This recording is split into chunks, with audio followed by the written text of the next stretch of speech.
In a media engagement on Wednesday, the government statistician Professor Samuel Kobina-Enin announced that the producer price inflation (PPI) for September 2022 has surged to 45.6% from the 39.7% recorded in August of the same year.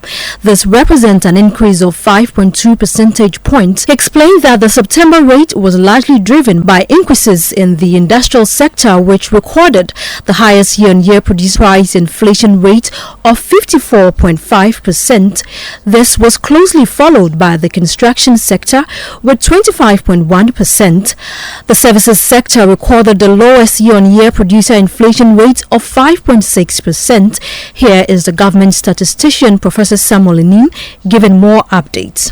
Inflation, that is prices from the factory gate perspective for all goods and services for the month of September 2022 stood at 45.5%.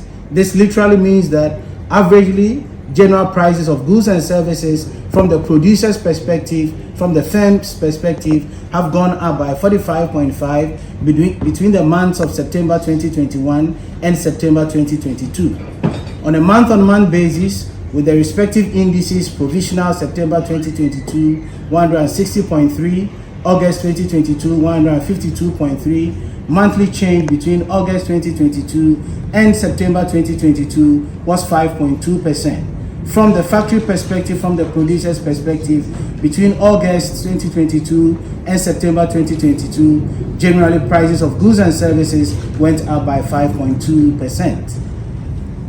We do the disaggregation from the sector level, looking at our three main sectors. What we see missing here is the agricultural sector, but focusing on the industry and the services sector relative August 2022 and September 2022, we see about a 6 percentage point difference from the industry sector perspective. The government statistician also indicated that the basket for the calculations of the producer price inflation (PPI) in the country has been expanded to better reflect the current economy.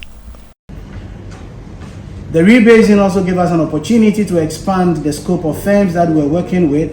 Hitherto, we're working with 225 firms. With the rebase figure, we targeted 835 firms.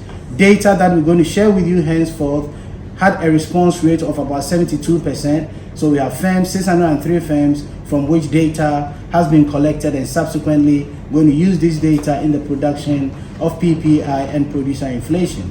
From these 603 firms, we have 2,639 products that on monthly basis we're going to collect data on prices and quantities from.